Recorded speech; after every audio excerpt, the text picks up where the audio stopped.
The advice and opinions expressed by the host of Autism Live and her guests are meant solely as suggestion and should not be in any way construed as child-specific advice. Any choices you make in determining your child's treatment are completely at your own discretion.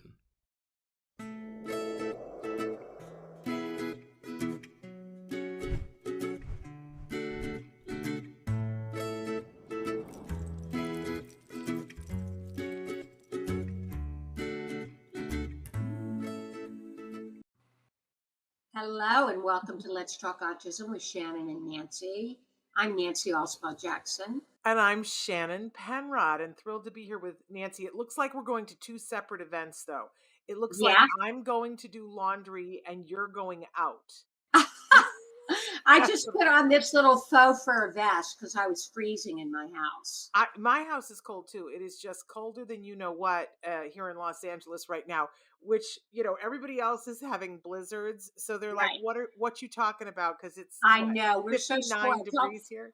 Tell that to people in Buffalo that we're cold, right? I know. It's crazy, but there's no insulation in our houses. So just one wind that's 60 degrees goes right through your bones. So, right.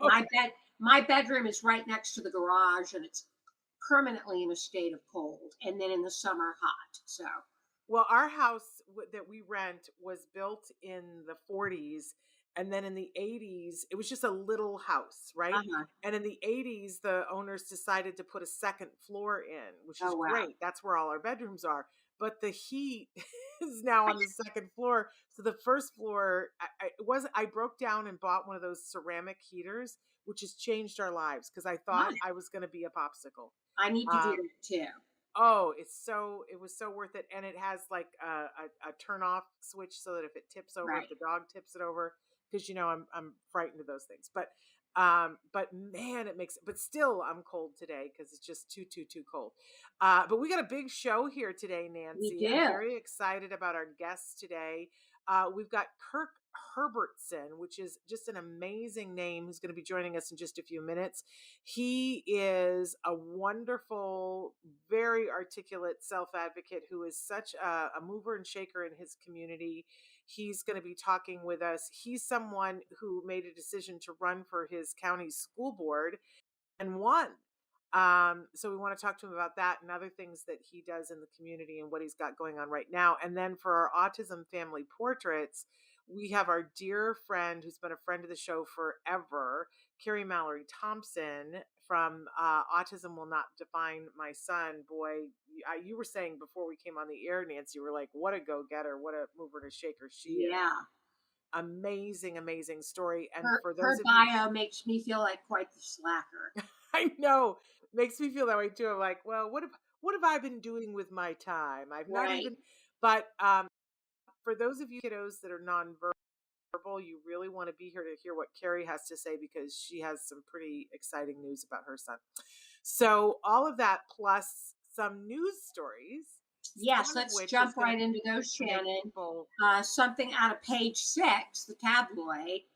Bachelor alumni Demi Burnett reveals she's been diagnosed with autism. Now, I don't watch The Bachelor, but this young woman, Demi Burnett, quite beautiful, and said that she's been diagnosed with autism and revealed the news via Instagram and said that she hopes people will look at it with an open mind. There you go. Now, I occasionally have watched The Bachelor, but I haven't in a long time. And of course, there was the whole season, which I did not see, where The Bachelor, I think he was someone who had been a bachelor, because sometimes you can be a bachelor on one thing, but then the next time you're chosen to be the bachelor.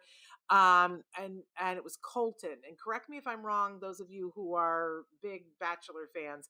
And by the way, I want to give the notice that we are pre-taping this show. This is what we do now for Let's Talk Autism with Shannon and Nancy.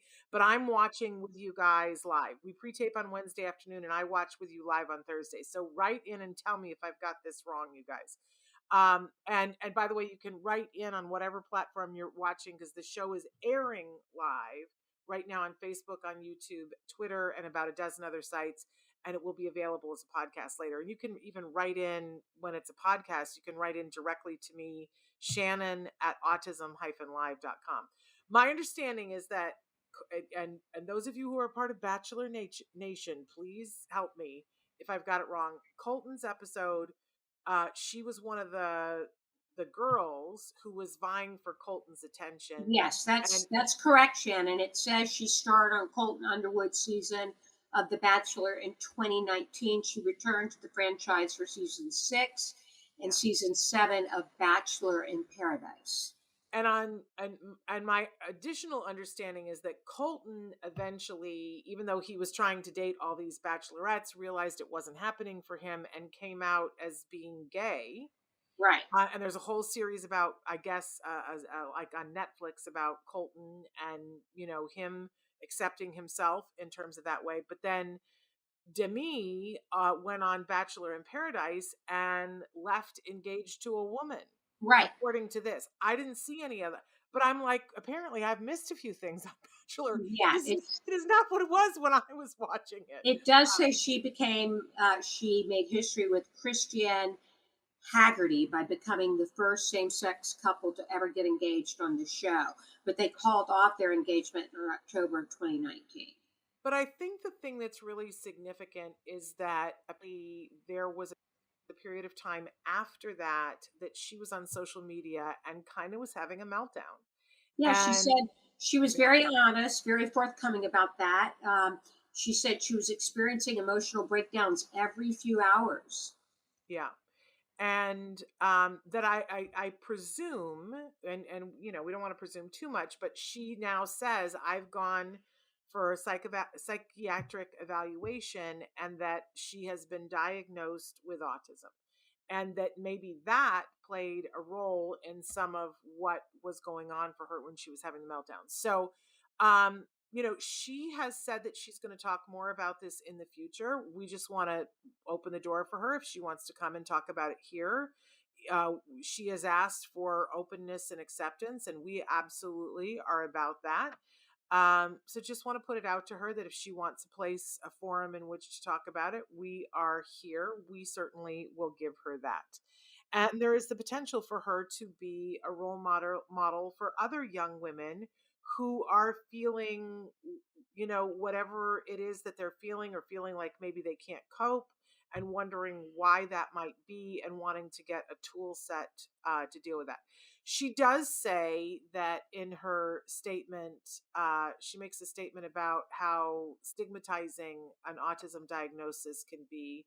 I'm hoping that as she becomes more in the community and learns more, that she will have a message about that and why no one should be stigmatizing it or her.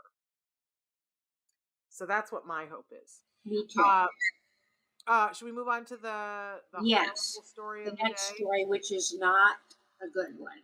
Everybody fasten your seatbelts because it's ugly and it gets uglier. Yes, an Indiana mom who authorities said drove to Ohio to abandon her 5-year-old autistic son has been arrested on a separate warrant. But this woman from Indiana did take her 5-year-old son and left him on a busy street where he apparently flagged down cars and was picked up. And she was arrested after that.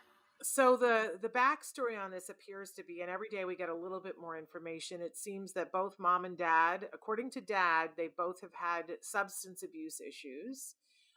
Dad earlier this month was arrested and put in jail, and mom was home with 3 kids. And, you know, we don't know what substance. He alleges that she has a substance abuse problem, but we know that she took the 2 older children and drove them to a friend's house, and that was quite a ways away, dropped them off, seemed to be in great distress and was very upset, and said, you know, just take them, don't ask questions, and I'll come back for them hopefully in a couple of days, and drove away. There was no discussion about where was the 3rd child, who was he with, because she had already dumped him, a 5-year-old, a non-verbal 5-year-old, on the side of a busy street in the rain in another state. Mm-hmm. It's like, how, you know, they're now they've words have come out for her. She's cried and says how badly she feels that she left all, she said originally she left all of the children for their own good because she wanted to save them from being with her. Since that, somebody apparently has talked to her and said that's maybe not a good choice to say. And so now she's alleging that she didn't mean to drop someone off in another state. I don't think there's any way that we could possibly say anything other than clearly there is severe mental illness here. And that I pray for this little boy and that he gets the help that he needs. I don't even know what to say about this mother, Nancy. I know. It's really a very ugly situation. We can only hope that this child, I'm sure he's in social services at this point, so can only hope that he's going to be okay. And I also want to give a shout out.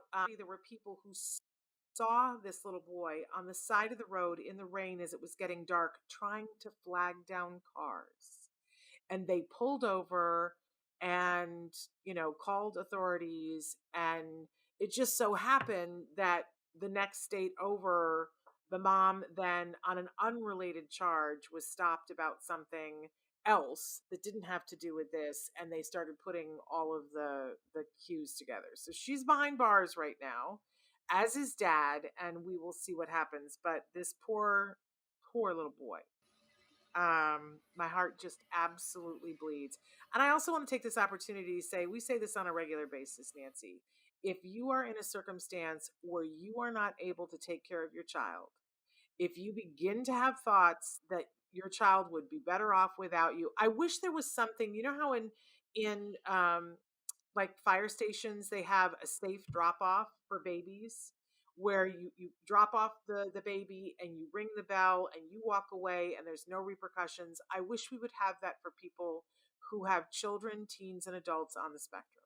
I know. I agree. If you can't do it, like we can talk about all of that, but if you can't do it, I want to ask you to please give your child to someone who can. Right. And if you could find the way to do that for two, why didn't you do it for that child? Exactly. That's my thing. That's the thing that I have the hardest time with. Anyway, I overtalked you, Nancy. Anything you want to say? No, just it's a tragedy, and we'll have to see how this story unfolds. I'm sure the children will end up with other parents, hopefully. Yeah, absolutely. The next story is a research story, and it's out of Washington University. Yes, which does a lot of cutting edge research, I got to say about it. Oh, do they? I wasn't aware of that. They really do, and Washington University is in St. Louis, which sounds weird, but we've covered a lot of different things they do, and they're always looking at things in a very different way. And this is different. This is very different. In fact, it's the very first time in the world that that this particular study is being done in this way about this gene difference that this young man has. So yes, they're taking the young man is named Jake Litvag. They say he's funny, charming, and social, and his autism is what's inspiring the researchers. And he has a mutation of the MYTIL gene. And the researchers have bred mice and grew stem cells derived from Jake's blood to look for answers at the larger puzzle of autism. So my understanding is that they're taking samples from Jake, and that Jake is aware of what's happening and participating and choosing to participate, and his family very much chose to participate. And they are creating outside of Jake first a mouse model and then a brain model, and then doing variables, because as they say in this article, they can't go back to when Jake was young and see how his genes express themselves, but they can put those genes into a mouse model and take a look, and that they're going back and forth from this model of his brain that they're making outside of him and the mice, and they're going back and forth to look, and they're saying that looking at this particular gene deletion of autism in this way never been done before. And while it probably won't show any benefits for Jake in his lifetime, that it actually could be of huge benefit to anybody who comes after him who shares this same gene mutation. What I found is interesting is that the parents were told that, you know, gene studies might be helpful for him, and but they needed to raise $75,000. And Nancy, I don't know very many people who would have been like, yeah, you know, it may not actually help our kid, but it will help others. Yeah, they did fundraising. They did a bunch of different things to try to raise the $75,000. And when they did raise the $75,000, it caught the attention of the National Institutes for Health, who gave them $4 million to do this study. Yeah, Isn't amazing. that crazy? It's Yeah, amazing. pretty selfless parents that they did this for others to, you know, look at maybe things that can unlock autism for others. $4 million grant. So absolutely amazing. We want to congratulate the family, and we want to congratulate Jake for being a part of this. It seems like that, you know, he's an active participant in it, and that he's enjoying the process and looking to see what happens with the mice. I think I think it's a pretty amazing study, and we wish them all well. And we can't wait to hear what they learn. Yeah. Wonderful. So, Nancy, I don't know. I want to look quick and see if our first guest is here. It looks like he is. Do you want to go ahead and introduce him? Yes, I'd love to introduce him. We have with us now Kirk Herbertson, who is an eloquent self-advocate. Kirk is a volunteer contributor of photos for the Lincoln Herald. We'll have to find out where that is. In 2017, he decided to run for the local school board and won. He served 4 years working to help improve education for students in the county, and he's busy with a lot of things. He's very active in the community. He's a clown. He's a musician. He plays the organ for the church. He acts in local theater. Talk about making me feel like a slacker, Kirk. All right. Welcome to the show, Kirk. Thank you. I appreciate that. Where are you from, Kirk? Tell us where you're from. I'm from Lincoln, North Carolina. I was born in Winston-Salem, North Carolina, Kirk. That's cool. How far is Lincoln from Winston? I'd say about 3 hours from here. Okay. Got it. Well, welcome to the show. Now, Kirk, by the time you're done talking, Nancy's going to revert back to her Southern accent. That's right. I'll be saying y'all and mom and your daddy. So, Kirk, talk to us a little bit. I understand that you were 37 years old before you were diagnosed, and that you were diagnosed as Asperger's Syndrome. Correct. That's correct. Tell us a little bit about what kinds of things led to you going and seeking out the diagnosis at 37. What was going on in your life? What was going on was there was a counselor that I had, and his name is Ed Dawson. He lives in Lexington, and Ed was had counseled me when we lived in Franklin, North Carolina. So he called my parents one day, and he said he has a client that was similar to me. So he told them that I should get tested by Teach. So I did, and they had me tested, and the diagnosis fit. It was autism. There you go. Had you expected, Kirk, throughout your life that you might be on the spectrum? Well, when I was young, it was like ADD, ADHD, all that sort of stuff. Minimal brain dysfunction was one of the words they used, all that sort of stuff. And they never really knew I was, autistic then. But, one of my kindergarten teachers had told my parents to have me tested at Ladson when I was young and all that. And, I guess I just slipped through the cracks back then. But, at 37, was when I got diagnosed.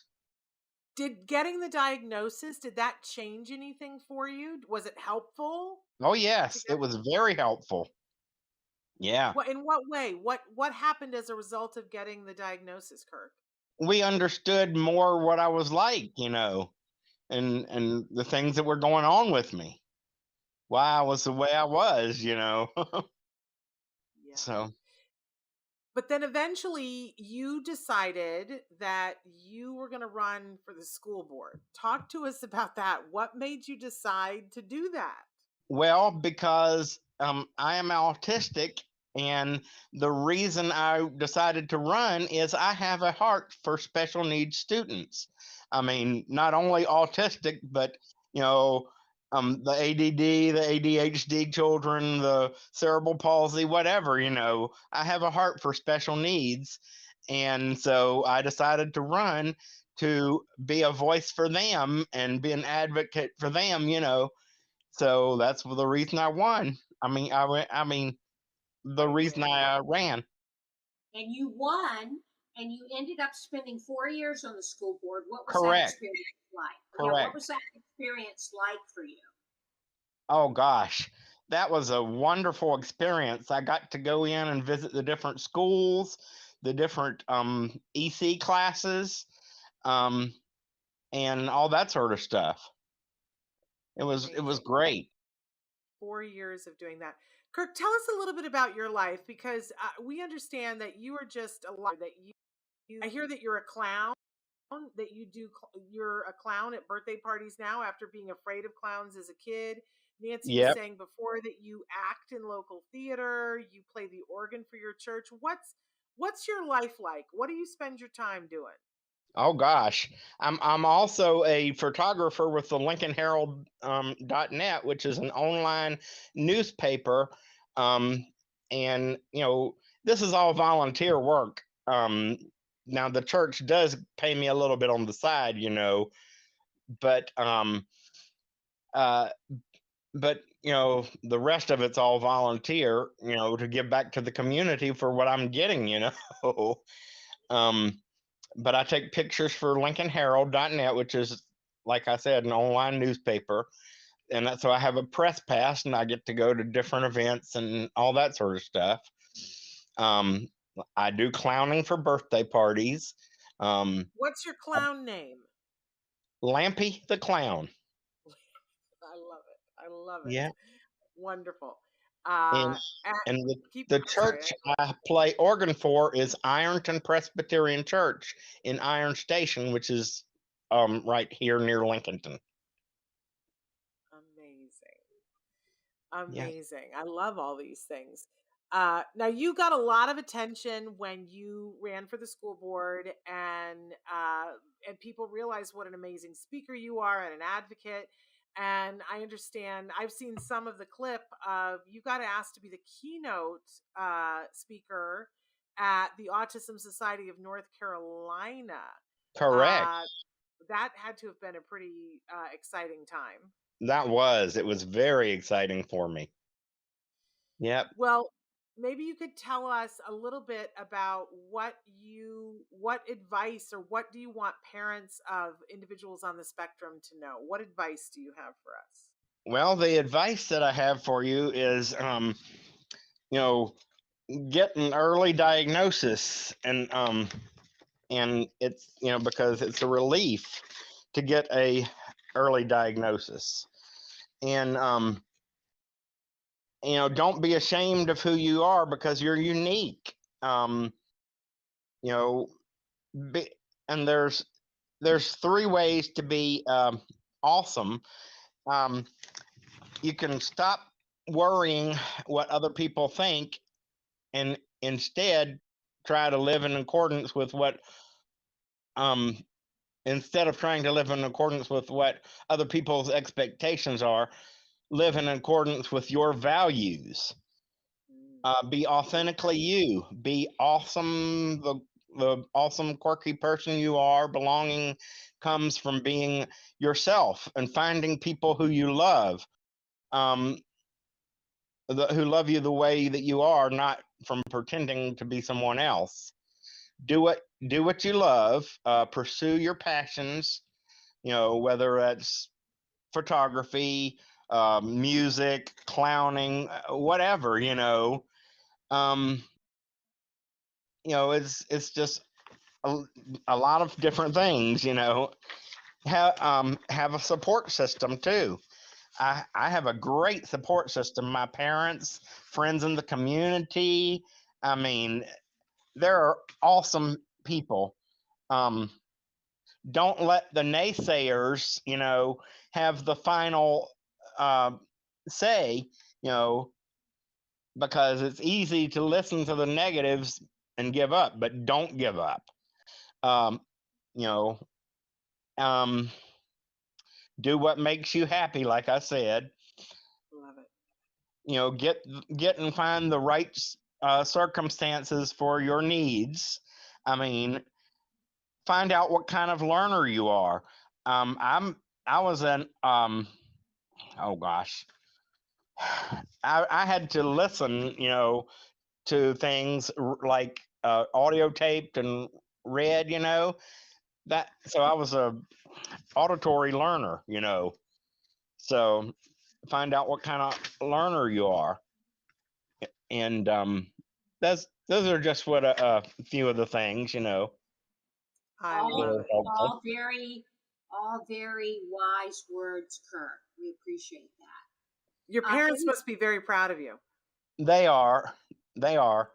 They're both dead now, but mom died in mom died in 2019 of Alzheimer's disease, and my dad just died in October of 2021 from COVID. I'm So, so our, sorry. our condolences on that, Kirk. but I do have a sister and my brother-in-law, and they are still support me and are very proud of me, and all that sort of stuff. So, Any plans for the future that you want to tell us about? um, the only plans for the future is when the seat comes back up in 2024. Since I loved being on the school board, I plan to run again. You know, I don't have anything against the lady who's in the seat right now, but I just miss being on the school board. I want to be on the school board again, so I'm planning to run again. Well, All good right. luck to you with that. I'm sure you have a great chance considering the wonderful job you did before. Yeah. Thank you. Thank Thank you so much for being with us, Kirk. And we look forward to hearing about news when you're running again, okay? All right. Thank you so much. All right. Thank you, You have Kirk. a wonderful weekend. Bye All right. bye. Thank you. Thank you. Bye-bye. Bye-bye. My face hurts from smiling so long. What an inspiration he is. What a delightful, delightful man he is. And I'm sure that every school board could use a Kirk. Absolutely. My goodness. So our next guest, and we're actually like a minute early. I didn't realize. I don't know if she's here yet, but Kerrie, let's talk a little bit about Kerrie Mallory Now let's Thompson. talk about this woman's accomplishments, Shannon. Because she's amazing. Yes, Kerrie Mallory Thompson. Kirk made me feel like a slacker. Now Kerrie's really going to make me feel like one. She's a single mom whose autism journey started in 2012 when her son Conor was diagnosed at 2. For the past 10 years, she's been documenting their autism journey on social media. And she shares about everything that they are dealing with on a daily basis, both good and bad. She believes knowledge is power. And for this reason, her autism journey is an open book so she can help educate others. She has been very active in the community. She's donated countless hours. She started in 2012 by serving on the walk committees for Autism Speaks.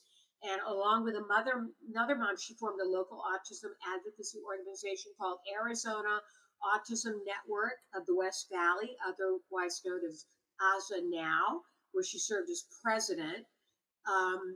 And that was, I believe, morphed into another organization. Yes. Yes. In 2018, yeah. Blended into the Autism Society of Greater Phoenix. And she also does a Sensitive Santa event Yes. in the community that she organized. And this will be her 8th year organizing the event and the 15th year of the actual event. In addition to serving on the autism community, she is the PTA president at Conor School. Of course, because she would be all those. And I want to say that Kerrie is, I would say, the first person that went from being someone who watched the show to being someone that I consider a part of my life and a friend. That Kerrie is, she's one of those people who always is going to go the extra mile. And I have to give her credit because you know me, Nancy. I'm somebody who stays at home and never goes anywhere. And that was before COVID. That to get me out of the house and go someplace is a little bit of a challenge. I'm very much a homebody. But so when you see me out, it's like there was an effort and it's got to be something relatively important. And it was last June, I want to say, that Kerrie comes to Los Angeles on a pretty regular basis. And I've seen her a couple of times when she's come here. And she came once and was on the show in the studio once before, but then she came last year after, we had been through all of the seclusion and vaccinated and everything, and said, I'm coming. Do you want to come and see me and my son, her son, Conor? And so we went and we saw them. It was just brief. It was just for a short period of time.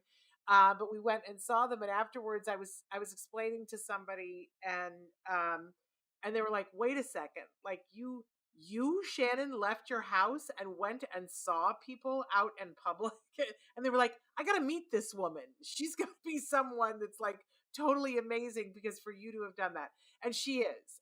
Kerrie is absolutely that person. I don't think that she realizes how much of a homebody I am and how I never go anywhere. Maybe she does now. But I do consider her a friend, and I consider her and her son part of our family now, because that's how long we've known each other. And she was now there are several people that we've become close with that started out on the either on the show or that we met them because they were watching the show. But I would say Kerrie was absolutely the first. So all those things. Now I promise you, she doesn't disappoint, and she's here now with us. So welcome, Kerrie Mallory Thompson, back to the show. Welcome. Hello. Hi. I am loving that background. I just have to stop. Is that like I have to ask, knowing you, is that something you made? Did you just print that?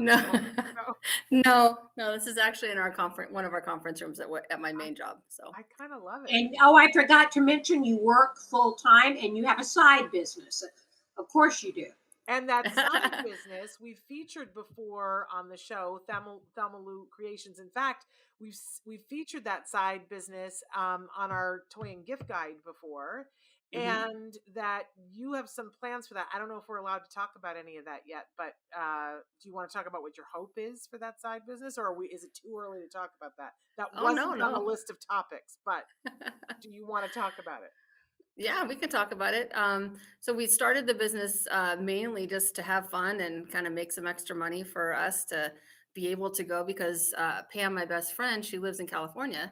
They're in the Los Angeles area. And I live in Phoenix. So, traveling and gas and all that kind of stuff gets expensive. So we were trying to find a way to make it work. So we're like, well, hey, let's do this. And, I got the creative part, and you can do the bookkeeping and the social media and all that kind of stuff. So as we kind of got into it, she's got a daughter on the spectrum. I've got my son on the spectrum. We're like, let's do something that gets them involved. And then as I'm doing things, Conor wants to help. So I'm like, the wheel started turning. And with Pam being a BCBA, she's like, well, I can write the program and we can teach people how to, do jobs and job skills and, associate with the community and, do all this kind of stuff. So then our long-term goal right now is to, one, have a job, a business built for our kids. But long-term is to also have a business in which we can employ others on the spectrum, get them the life skills and the independence that they need. You gotta Great. love it. What a great effort. Now, Kerrie, you're here as part of our Autism Family Portrait. So we want to talk about your journey with your son, Conor. I understand he was diagnosed at 2. Can you tell us about that? Yes. When he was 18 months, he wasn't talking. He was walking on his toes, all the normal cliche, things that you see. I took him to the doctor, and he said at the time, the doctor said, well, he's only 18 months. Let's wait until he's 2 and see what happens. And, as time progressed, I realized that 6 months was probably one of the biggest mistakes I made, was waiting that 6-month period. So when he was 2, we took him in again, and we had him just for his regular 2-year well checkup. And they said, okay, well, let's get his eyes checked, his ears checked, and let's get him in with the developmental pediatrician to see what they say. So we then took him in a little after his 2nd birthday and got all of his eyes checked, his ears checked. That was not fun because of his sensory issues, and I didn't know what was going on. I just knew that he was scared. So then we took him to the developmental pediatrician, and he was in a room. I was behind a glass window, a 2-way window. There was 3 people in the room doing various testing with him. But to me, it looked like play. I didn't know what I was looking for. I mean, they were playing with balloons and blocks and all kinds of stuff. Well, in this room that I was in, there was 4 additional people that were observing what was going on in the room. I was like, this is intense, And after about 3 hours of that, the main doctor, he came back in and he goes, well, we've done an evaluation. We're going to give you a full write-up, which he ended up giving us a 32-page report of everything. I mean, everybody had their own notes and all kinds of stuff, but he goes, basically, we're going to put him down as at risk for autism. And he said, that's going to get you in the door with the state services, which it did. And I immediately went and crawled under a cover and cried for a couple days. So one of the packets that he gave me had a slip in there for Autism Speaks. And at the time, I didn't know what I was looking for, so I'm looking through this packet of stuff, and I go and I start signing up for this and to get this information and that information. And out of the blue, the Arizona director for the walk, her name is Amy Hummel. She called me, and I don't normally answer the phone for phone numbers that I don't know, but for some reason I did, and it was Amy.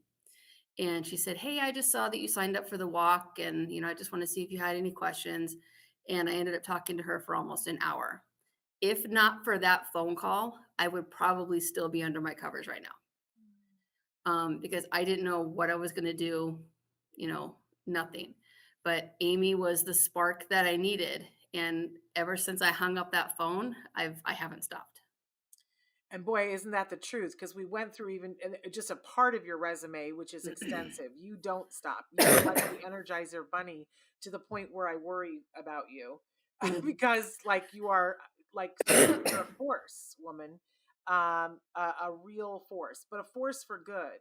I just want you to take care of yourself.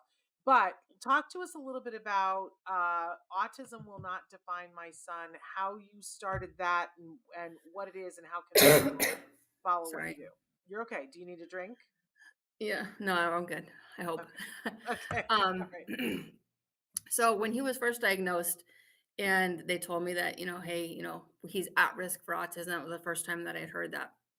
And I went home, and the first thing that my family said was, don't let them put a label on him. And I was like, I don't care what label they put on him. I don't care what they call him, as long as he can get in with the state and get the services that he needs and the help that he needs.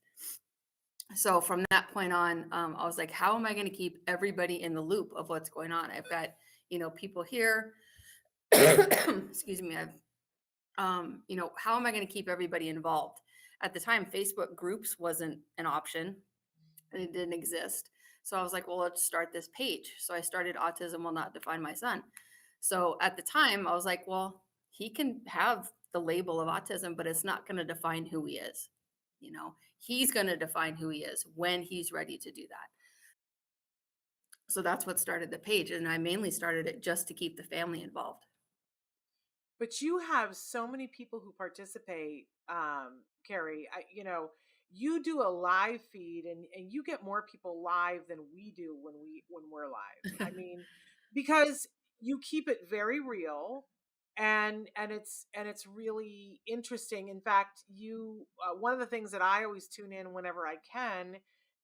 Conor likes to cook. Oh, And you do cooking with Conor. Tell people about what you do and how you do it, and when people can check and where people can check that out. Well, he's been cooking for years. Even if it's just something as simple as, making a peanut butter and jelly sandwich, which he won't eat, but we work on the spreading skills and all that kind of stuff. But he likes to cook. He would prefer his iPad, he would prefer his Switch games, but he does like to cook. And excuse me. If you want to take a break to get water, we'll happily take a break, and Nancy and I'll say Absolutely. nice things about while you get a drink. Okay, 1 second. Right. Okay, no problem. But Nancy, I don't know if you've ever had a chance to watch some of the cooking segments. It's so much fun to watch Conor, and sometimes he has some of his friends there. Oh, that's great. I'll have to check that out. I actually think Wyatt would really enjoy it too, because I know Wyatt enjoys cooking too. Yeah, Wyatt likes to cook, and we actually had that. I'm going to talk to his in clinic tomorrow. I'm going to talk to them about doing a cooking program, because years ago we used to bake and cook, and we kind of stopped. And I want him to be more self-sufficient at that. I actually think that Wyatt would enjoy watching Conor, and I think other people, if you're watching and you want role models for your kiddos, watching Conor cook is really beneficial for them. But you'll also see how Kerrie does it, which I think is really educational too, Kerrie. Well, thank you. So we first started with baking because he likes to decorate things, whether it's cookies or cupcakes. He won't eat them. He's not a sweets kid. But he likes to decorate them. Yeah. But he likes to mix and, do all the stuff with that. So that's kind of where we started. And then it kind of evolved into, okay, well, you're going to need to learn how to cook for yourself. So then we started grilled cheese sandwiches and pancakes. I think was probably the first thing that he kind of mastered, and even flipping, he loves doing that. So he now makes hamburgers on the griddle. He'll make spaghetti. I mean, you name it, this kid can make it. When we were sick with COVID at the beginning of December, he was 100% on his own, making all of his meals. Granted, they were frozen, but he was putting stuff in the toaster oven. I would look over and, bundled up in my blanket, I would look over at him, and he's got the pot holders and he's pulling it out of the thing. And I was like, that's my baby. And how old is Conor now? Nancy asked me before, and I was like, how old is he? I didn't even want to guess, because I guessed and I was like, I could be really wrong. He just turned 12 in December. Okay. So I was like, I said he's either about to be 13 or he just turned 12. So I wasn't that wrong. Yep. Okay. Yeah, he just turned 12 in December. Now let's go back, Kerrie. Conor was nonverbal until what year of age, and you refused to believe that he would stay nonverbal. Can you tell us about that? Well, it was actually just this past summer that all of his speech therapists got together, and they all agreed that, yes, they can confirm that he's no longer considered nonverbal, but he's got a severe speech delay. Okay. So that was huge for our team, huge. What advice do you have for parents with nonverbal children? Do you have any advice for them? Don't give up, first of all. Don't underestimate your kids, because they're smarter than you think. That's for darn sure.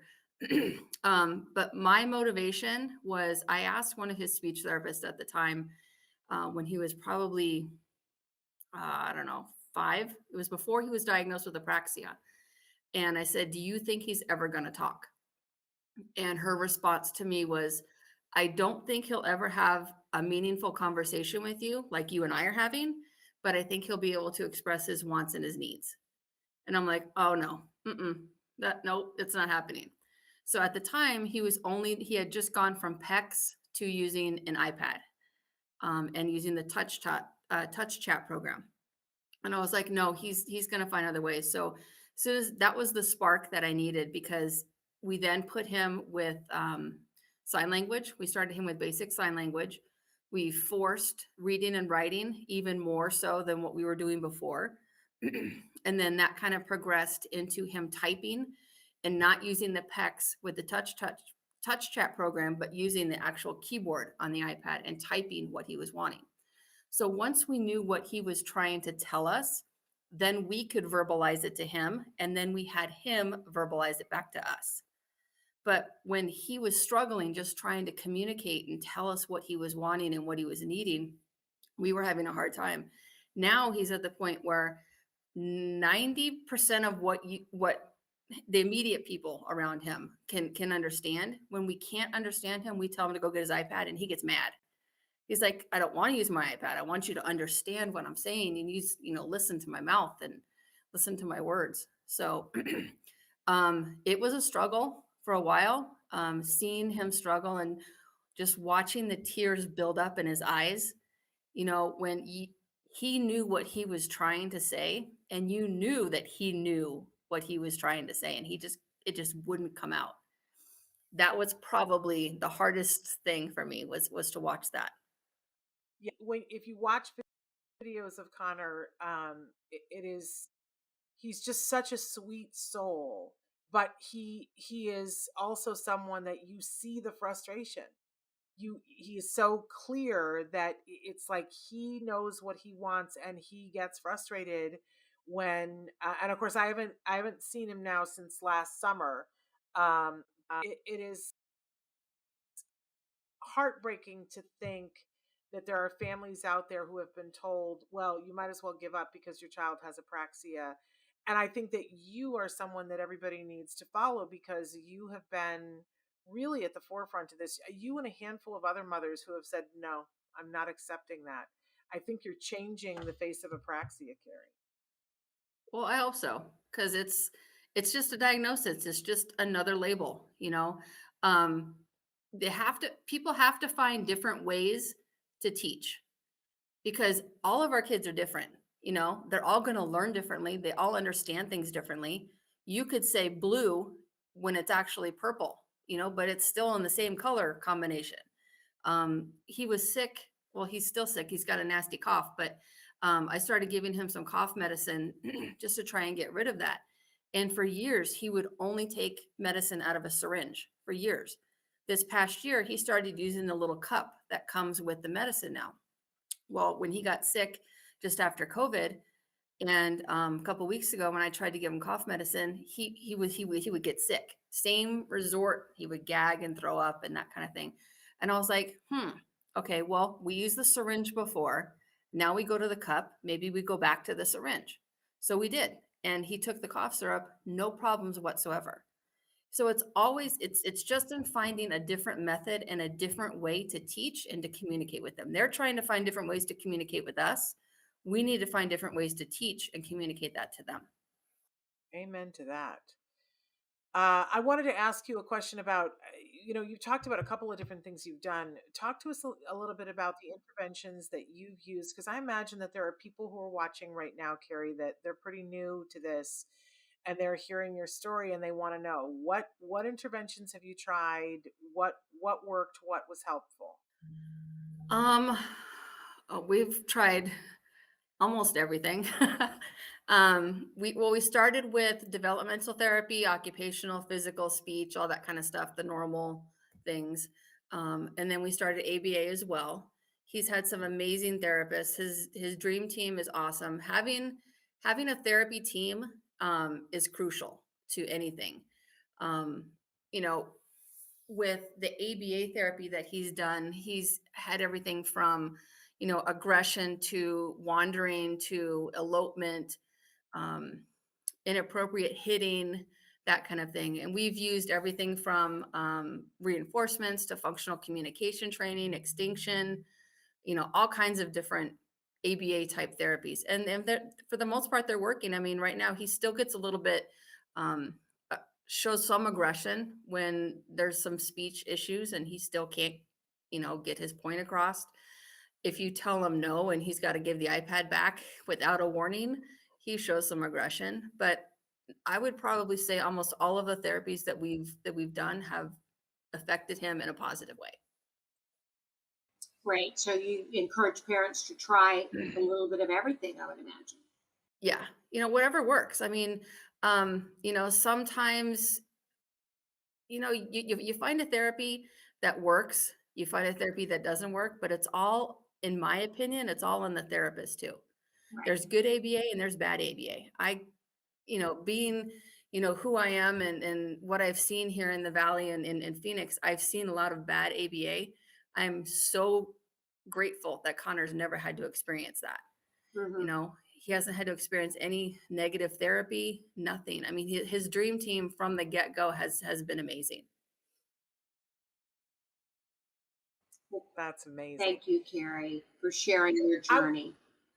Absolutely. I got a couple of more questions here, Nancy. You are a single parent.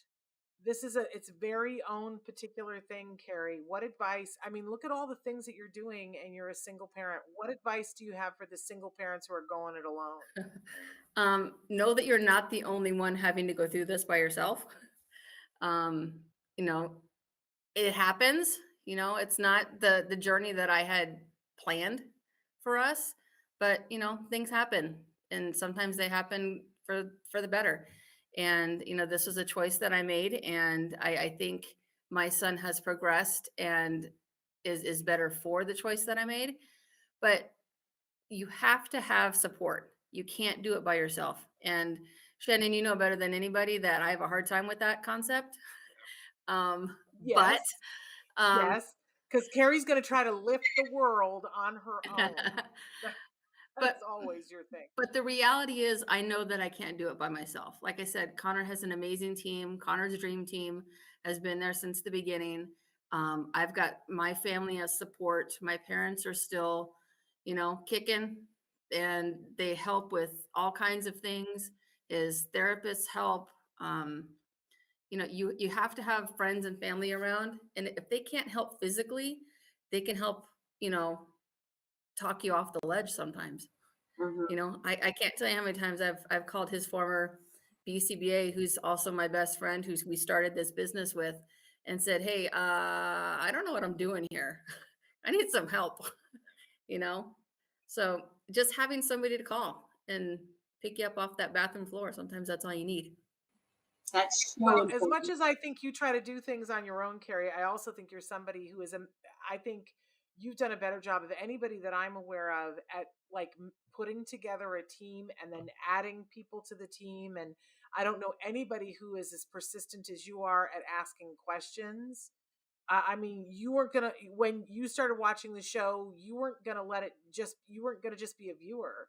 You like persisted and would ask me questions, and then you came to LA and said, "Hey, can we have lunch?" And you were persistent. Oh, so I was annoying?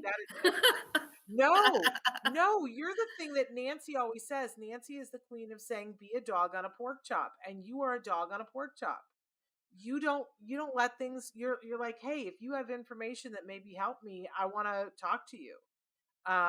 You're a mover and a shaker. No, I don't mean it at all as a negative. It's very much a compliment. Well, I think any information that, for example, that you guys might have, that Shannon, I've learned a lot from you in the past, Well, likewise.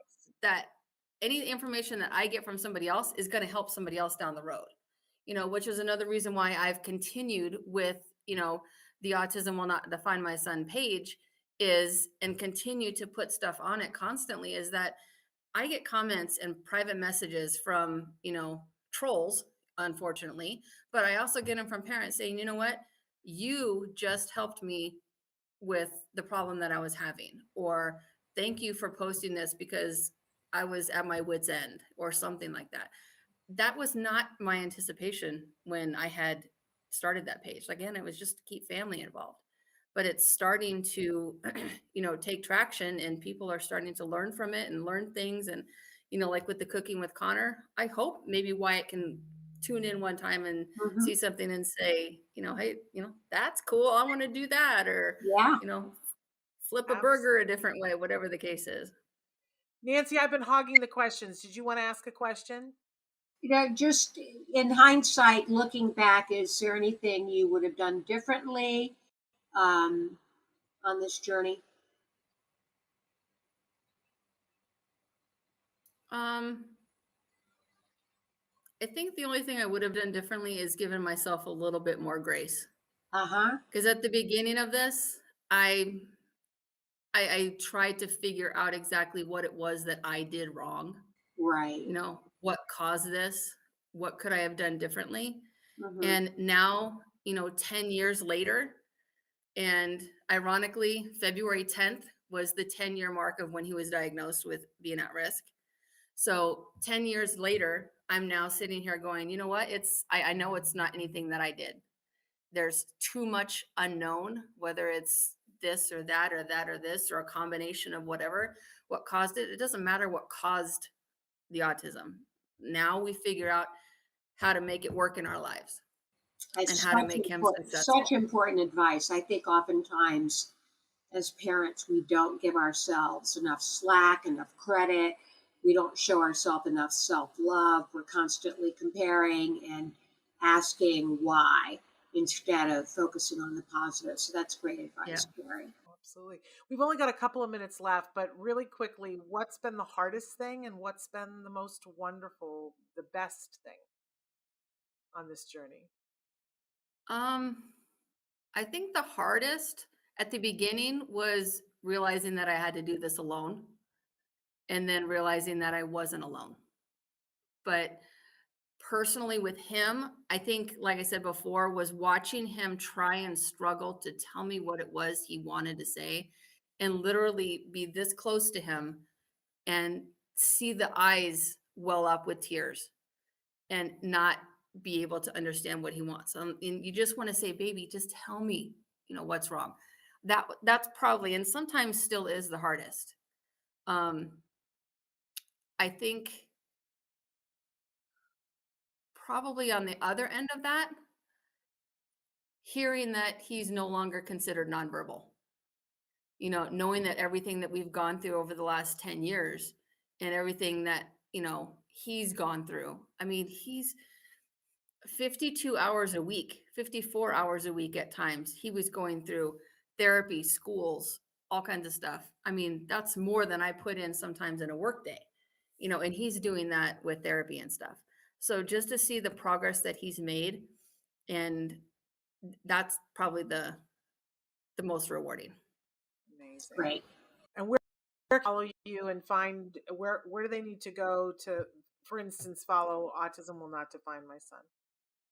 On Facebook, just go Autism Will Not Define My Son. I just started Instagram. I don't know why I didn't do that 10 years ago, but I didn't. But I know there's a lot of people jumping off of Facebook, and I still want it to be a source for them. So we just started Instagram as well, but Autism Will Not Define My Son on Facebook. Okay. Amazing. And Conor's Cooking, where can we see that? On the same page? That is on Facebook as well. I actually started a YouTube channel for him years ago, and I haven't updated it in like 5 years, and I just started doing that. He had a pampered chef party last year over the summer when he earned like $1,500 worth of free stuff. So his kitchen is set.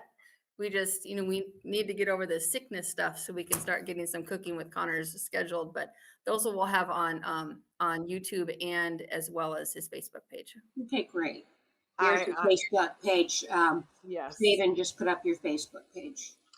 So, Kerrie, thank you so much for everything that I've learned so much from you, and I continue to learn for you and from you. And thank you for all that you do for the community. And I hope that Conor gets to feeling better. Me too. Thank you. Yeah, best thank you for all that you guys do. Well, and we'll have you back on to talk more about ThelmaLou as you move forward. And we didn't really even talk about your sensitive Santa, but you are a mover and a shaker, and we're so proud to be a part of your tribe. And I didn't mention this before, but here's something fun. Both you and Nancy share the same birthday. So we do. So that's always a fun thing for me, that I'm not good at remembering birthdays, but when it's one of your birthday, I go, oh, it's the other one's birthday too. Fellow Taurus. So that's right. It's coming. It's coming sooner than we think. It's coming. All right. So much love to you. Please give Conor a hug from us as well. Okay. Will do. And we'll see you sometime in the future. Thank you, Kerrie. Thank you, guys. Take Bye-bye. care. Bye-bye. Bye-bye. So Nancy, what a fun, inspirational show this was. I Very loved our inspirational, guests. two very inspirational people. Hopefully, our viewers enjoyed hearing from them and hearing about their journeys, and maybe got some good tidbits along the way to use in their own life to empower themselves, which is what we aim to do here on Let's Talk Autism with Shannon and Nancy. And I just want to end, I'm obsessed with movies right now. And months ago, when it first came out, I watched CODA. CODA. It's one of the Best Picture nominees, and it's on Apple TV. And I watched it and I raved about it. I said it was absolutely amazing. And my husband just watched it before we recorded this show and was so emotional. He was like, oh, babe, you told me it was good, but I had no idea it was good. So I'm just telling everyone. It reminded me to tell CODA. Watch CODA. CODA. Yes, and it's CODA stands for Child of Deaf Adult. Okay. So it's about disability. It's about parenting with disability. It's about kids with disability. It's about how we feel about ourselves. It's brilliant. Go watch CODA. It's on Apple TV. Okay. All right. We're going to be back next week. Big shows next week. I don't have my lineup in front of me, but big shows next week. We can't wait to see you guys. We're gearing up. We're getting closer. It's about to be March, and then you know what happens after that. We're trying to tear the roof off of it for April, Nancy. Okay. We're having a good time finding, plugging in all the guests that we're going to have. So we'll be back on Monday. Until then, give your kiddos a hug from me. And give yourselves a hug from me. Bye-bye for now. Bye-bye.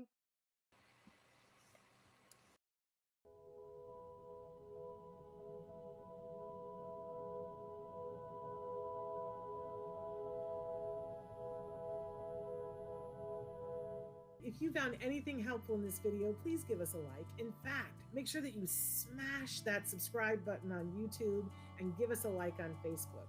You can also follow us on Twitter and on Instagram for important updates. And please download our free podcast wherever you get your podcasts. Thank you so much. See you next time.